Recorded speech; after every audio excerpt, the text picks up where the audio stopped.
I'd like to just recap what you've learned in this chapter.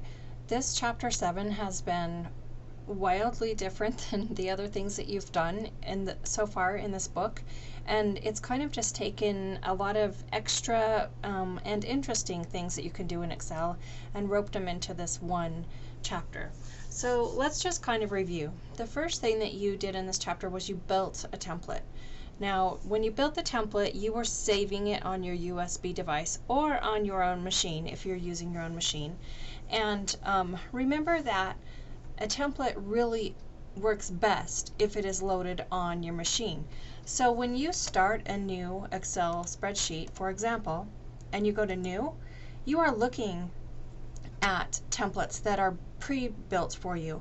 But if you have built a template, this is where it's going to show up as well. So just for example, let's go to the Personal tab and just look at all of the personal templates that are available for you to use that you do not have to design. Okay, so these are templates. When you build a template, you want it to land here so that it's easy to access. But for school purposes, we've had you save your template on your USB device so that you can submit it, for example. Okay, the next thing you learned after templates was how to import data. And you imported the data on this Home Security Systems spreadsheet many different ways. First, you pulled in information from, I can't remember all the different places you pulled it from, a different Access table, or a different Excel table. You pulled some in from Word, you pulled some in from Access, and then lastly I think was where we pulled in data from the internet. Lots of different ways to pull in information, and you even learned how to transpose information that you pulled in, because when you pulled in the data from Word, it was going the other direction. For example, the headings here in row 3 were on the left-hand side in your Word document. So you learned how to pull those into Excel and then transpose them. You also learned how to do a little more formatting. You learned some pretty cool formulas over here to pull in these names using COUNTIF and summing totals if the heading was keypad, for example. These formulas that you used up here are nothing to sneeze at. You learned a lot doing that.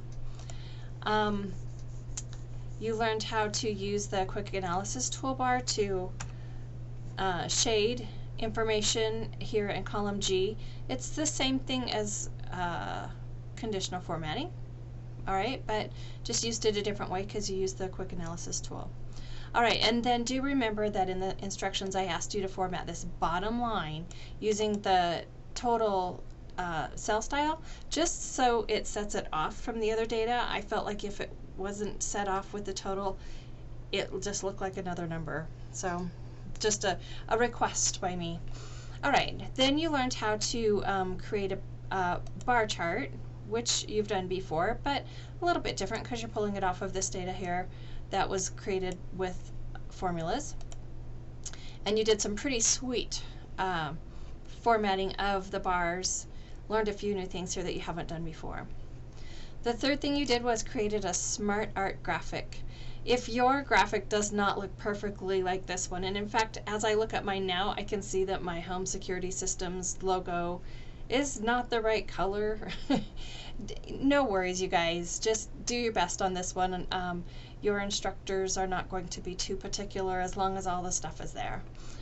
It's pretty cool to be able to see the different ways you could format it, and that you can put a picture inside of a button. That is very interesting to look at.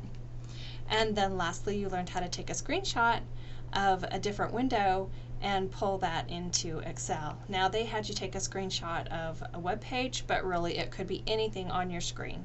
So very cool and interesting things.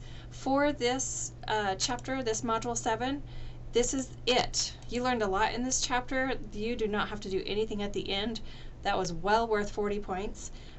Your instructors will open up your spreadsheets and just pop through your 4 headings there, or your 4 tabs, to look at your different sheets and just make sure everything is there.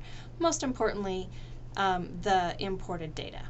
All right, thanks for hanging in there, And I hope this module went fine, and you can look forward to your next assignment.